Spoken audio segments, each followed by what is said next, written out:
Hello and welcome back to Up the Villa podcast for our opposition preview, Aston Villa v West Ham. Delighted to be joined by Jake from West Ham Unofficial. We sort of met at the table for the Football Content Awards last season, so it's great to have him on our channel. How you doing, mate?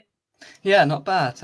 Not bad. It does seem like a long time ago that I went and I looked who's on our table. Like the Villa. I don't mind Villa. That's all right. But yeah, we're good. Yes, We're good, yeah, mate. it was all good. So, really, two teams, great form, back where sort of we would both say we belong, fighting at the top end of the Premier League.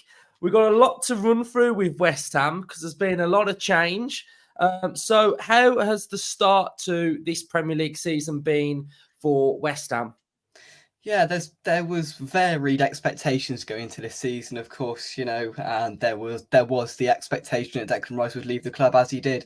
It took a while for that to get over the line in the end, but it got done, and there was worry going into, a couple of weeks left until the season started. We barely signed anyone, and there was a lot of doom and gloom around the fan base, to be honest. And then all of a sudden, we made a few quick, sharp signings, and I whisper it quietly, that midfield, and currently for West Ham, we look better without Declan Rice in there. The signings we've made, they took time. We brought in a new technical director who has taken over the transfer side of things and seemed to have got a bit more order around the place, has signed some very, very good players, and they've all seemed to have gelled quite well at the start of this season. We didn't know how we were going to look without Declan Rice. I had my worries about it, to be honest with you, but they were quite swiftly put to bed. And yeah, I mean, midfield wise, James Ward-Prowse, I was a little bit apprehensive about him, but he's been excellent, absolutely excellent. Quite glad he didn't go on international duty this week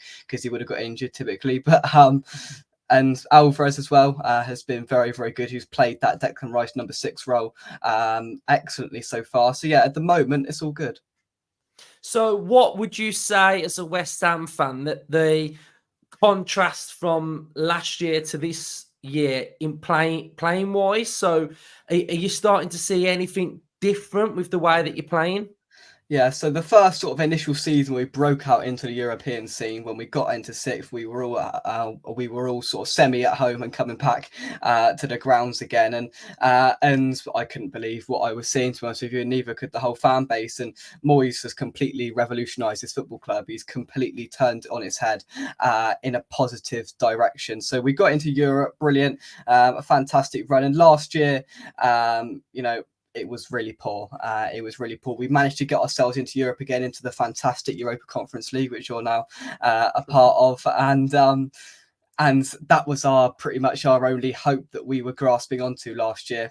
We signed a lot of players in the summer last year, so it was that summer 2021 going into the 2022 season. We signed a lot of players that I wouldn't associate as David Moyes type players. Some of them have came off now. Lucas Paqueta, so far this season has been excellent, but last year he was awful. He was awful for a big part of last season. We signed about 8 or 9 players. We had a bit of a rebuild going on. We wanted to go in a forward and positive direction. People tell us that David Moyes made these signings. I don't think he did, because basically we had about 8 players that just got chucked into this team, and we expected them to gel and play football to the standard that we were the previous year, and it just didn't work. And everything Moyes tried last year didn't work, and it resulted in March time last year we got battered by Brighton down at their place 4-0, and we all called for it, for that to be it for David Moyes, and yet till we know 2 or 3 months later we'd be lifting a trophy and it'll be semi happy again. And this was a big start to the season for us, because there was a huge majority of the fan base who wanted Moyes to be sacked last year. I was one of them towards the back end. I thought he couldn't turn it around. I didn't think he had it in him to change and turn it around. He's proved us wrong, because we said before the final we're going to give him the final and the start of the season. Obviously we won the final, that was brilliant. And then we were going to give him the start of this season. And if it was still the same sort of way, if it was still the same style of football, which, yeah, it has stayed that way, but it's been effective. Moyes has signed players that are going to play the way he wants to play. And that's just the difference we've seen from last season, where we were poor, to this season where we've been very good so far. Do you think that was part of the problem then, the recruitment last season? Because I think I was listening to TalkSport and they were sort of saying that he's very meticulous in who he signs. And I look at a player like last year, Skamaka.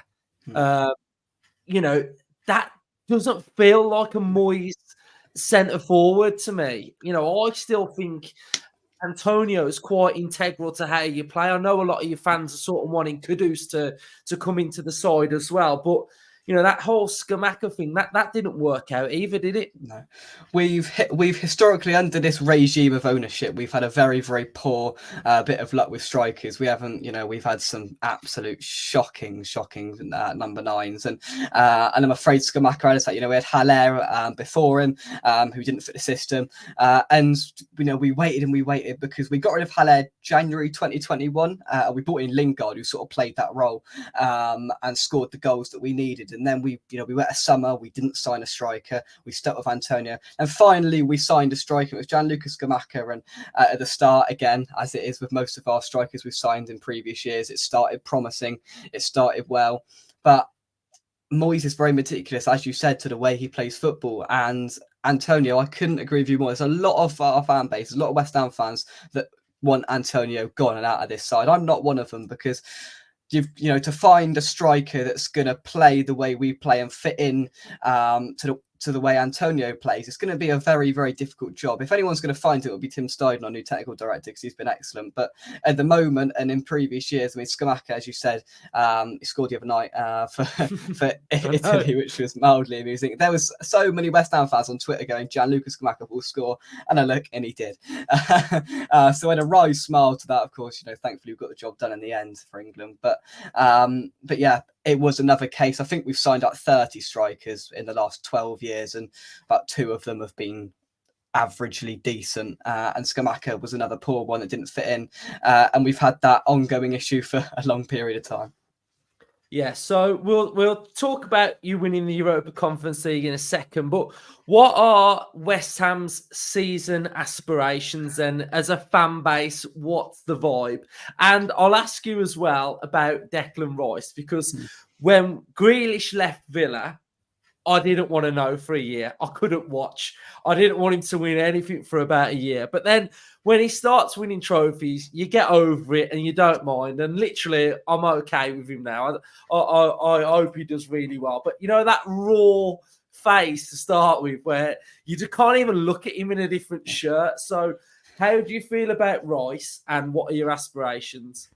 I'll start with Rice. I think, I think our fan base is probably going through a similar period. I don't think I'll ever forget it. I was down on holiday in Cornwall when they announced Rice has gone, and for some reason they announced it early in the morning. It was 8 o'clock. They announced it. I woke up at about 7:50, and I scrolled through it, and we knew it was going to happen that day. We'd had the sort of ITKs come out and say, it's going to happen today, and it happened. I just sat back, and the fan base was thankful. The fan base was relieved, because it meant that we could get the money in to sign the players, because we all knew it was going to happen. 99% of our fan base would have preferred him to go to Man City, because he's openly come out in interviews and said that he wants to win trophies, he wants to win it all. Now our fan base isn't what's the word, very respecting towards Arsenal. Obviously, geographically, we aren't best friends, and I think the way it all went about, and I don't know whether it was similar with you to Grealish, maybe a little bit different, but the way it all went about it, and the videos irritated. He went on, the first thing he said was North London is home now, and I didn't know football until I met Mikel Arteta. That irritated the fan base, and it irritated me. And when he scored his first goal for Arsenal against Man United, honestly, you should have seen my Twitter page. It just blew up into complete delirium of anger. And yeah, we are still in that stage. We have unluckily drew them in the Carabao Cup, which is going to be interesting when he returns, because I've got a feeling he thinks he's going to get quite a nice reception, and I've got a feeling that might not be the case, which in a way I think is a shame. If he'd have gone to Man City, most of the fan base would have clapped him off and went, you know what, fair enough. But Arsenal, it's just not it's not a very good subject in our sense. There's some brilliant player for the football club. I'm not going to clap him when he comes back. I probably won't boo him, because that doesn't really achieve anything. But the fan base is still in that sort of stage of anger with it. Whether that will change or not, we're a stubborn bunch. I'm not sure, to be honest with you. But we all had our fears about what this team and what this midfield would look like without him, and about the aspirations. So this season, I've really not liked being asked that question, because the thing with it is we went from the top of the top, and for us personally, winning that trophy, that was the best night that we could have possibly had. It was absolutely incredible, and then to come off of that and to be back into reality and to be asked an aspiration, because we were crap in the league last year, finished 14th or whatever, but we won the trophy, so everyone's happy. We're in the Europa League and we finished 14th. We've beaten the system in that sense, and the aspiration, I think, from most of the fan base, and what I tend to agree with, is a good run in the Europa League and mid-table. Let's solidify. I don't want to be nowhere near, which I don't think we will be, nowhere near where we were last year, fighting relegation, which we were. We were deep into the season fighting relegation before we finally, got rid of that fear and worry. So I think mid-table and a really good run in the Europa League as well, I think, which is probably where we want to be. But some fans might change that now with the start we've had. Got a little bit, excited and hopefully trying to push up there to try and get in maybe 7th or 8th again.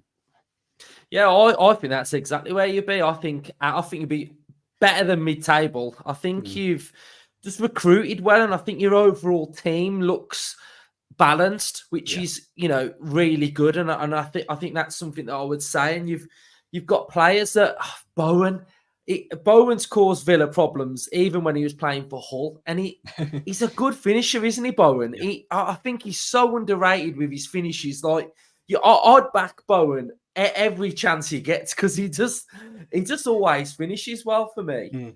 So what was that night winning that trophy? I watched the final, and at one point it did look like it was getting away from you at one point, but like I say, Bowen clean through. Yeah. Obviously he was going to finish it. So yeah, how did it feel? Because you're pretty young yourself, so I imagine before that you've never seen West Ham win a trophy. So how did it feel?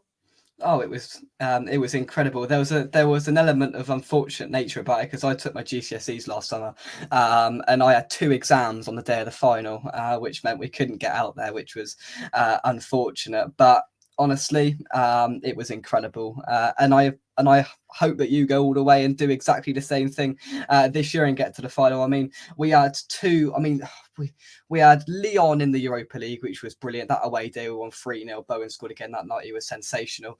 And then we sort of got our way through the Conference League with not too much issues. And we got to Amsterdam Alkmaar, who I think you're playing soon in the Conference League, I think. And we got to Amsterdam, and that was a special night. Clean through last minute to get the goal. And then we had that night in Prague, which, well, it goes without saying. And I think it sort of summed up by the majority of fan bases in the Premier League going, you know what, I enjoyed seeing that, and I enjoyed West Ham having that success. And there's been lots of talk about the Conference League. There's been a lot of fans turning their noses up at it.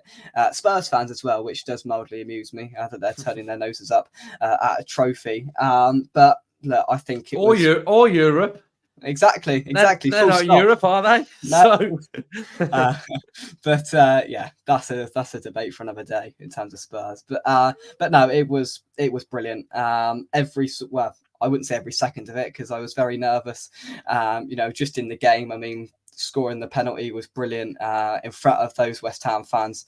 That looked incredible, and it was nervy. It sort of epitomised West Ham's season. We didn't play very well, I didn't think. Thought it was a really nervy, edgy, typical final sort of game, and to finish it off in the end, I mean, it goes without saying, it was just that finish and those scenes, and yeah, it wasn't enough to keep Declan Rice, but maybe if we're now looking, that might have been a blessing in disguise to our progression as a football club. And overall, we've been treated really well in Europe over the last couple of years. The coverage that BT and TNT have done for us have been incredible. I mean, just watching those scenes at the end of that final, Joe Cole, Carlton Cole, 2 former West Ham players were there with all the players, the scenes with the families, the fans, and I can tell you that party didn't finish in Prague until well into the next day. And yeah, listen, if any club like a West Ham, like a Newcastle, Villa, whatever, can emulate that and can get to that position, because it was really, really special and fantastic. Yeah, definitely. I think Villa fans could, striving to do what you did last season, really. And it's difficult because we've already lost one game in it, and you guys went through it unbeaten. So, so you guys really smashed it. So let's turn our attention then to Sunday, Villa v West Ham. How do you feel like the game's going to go, and what are your thoughts on Villa? I've watched a bit of Villa this year, and I've watched a couple of European games. We swept Hibernian aside quite swiftly, and then you lost out in somewhere or other, and I think maybe in a way that could have been just a bit of a wake-up call, and to get that goal and to win that game at Villa Park, that looked brilliant. And I think you'll do quite comfortably well in Europe. I think you'll easily get out of the group and go the distance maybe. But I think, would it be fair to say it's been a bit of a mixed bag so far for Villa this year? There's been good performances, then not so good performances. I mean, the quality there is undoubted. I mean, when Watkins went to Villa, I was like, that is the player we should have been signing, in my opinion. I've always been an admirer. I've always liked Ollie Watkins as a player. But I mean, it seems like every time I speak to a Villa fan, they say, "Oh, you're our bogey team." And I didn't really realise it till last year, because I looked and we haven't lost since you got promoted, which I didn't actually realise. And but Villa are a better outfit. Look, we were out to Villa Park last year, and it was early on in the season. I think Gerrard was still there, and Villa were very, very poor. But Villa are completely, rejuvenised side under a much better manager in Unai Emery there now, and I think they will be a force again this year, Villa. And I think I commend any side that go and push the big six. Leicester did it, we did it, you've done it, Newcastle have done it. I love to see teams doing that, but then again, I think it's going to be a difficult game, but Villa have been just a little bit inconsistent for my liking at the start of the season, so anything can happen. Yes, we have had quite a lot of injuries as well, which is really frustrating. So how are you sort of setting up away from home? Is it the same as at home, or do you play a little bit different? Like, what if I asked you a question of what can Villa fans expect from West Ham on Sunday, what would your response be? For us to keep 9 men behind the ball, give you 80% possession, hopefully beat you on the counter-attack, would probably be my response, to be honest with you. Yeah. That's what we've done against every side this year, barring Luton and Sheffield United, who have given us the ball, which is where we've actually come a little bit unstuck. I mean, that Luton game we played back in September, we struggled because we had to have the majority of possession. We've thrived against Chelsea, against Brighton, sides where we've been happy to give them the ball, and I think that'll be the case here. We'll be happy to give you as much of the ball as you like, and the possession stats will be somewhere in the region of 70 or 80 to 20 or 30, because that's just the way Moyes wants to play, and we will try and beat you on the counter attack. And what I would say, I'd be expecting Unai Emery to be banging into his players is to not concede cheap free kicks and cheap corners, because we are a serious threat. And when we're playing poor, when we're not doing very well, we can always rely on a set piece to get us out of trouble. And that's just been reinforced with the signing of James Ward-Prowse, because every single time it's just on the money. And with the likes of Souček and Zuma and Agurd that are going to get their head on them things, that's our main threat. Along with hopefully a bit of pace from Kudus on the counter attack. That's where we scored our goals. Yeah, fantastic. I'm going to say one thing about you. That is the fact that I would say you have been the best opposition fan we've had on this channel so far. So, go back, check some of our opposition previews out who we've had on. And I'd say you are the best one we've had on so far. So, thank you for coming on, mate. And hopefully West Ham have a good season as well, mate. No, thank you very much indeed for having me on. Good luck after Sunday, of course. I hope you I hope you succeed in Europe and are up there. Yeah, are up there as well. That's always the worst part of these opposition things, because you don't know how to end it, because you kind of like all the best, but like hopefully you do crap on Sunday. Exactly. So we'll definitely get you on for like the reverse fixture, probably like next year anyway. So thanks for coming on, mate. No, thank you very much. Cheers, Luke.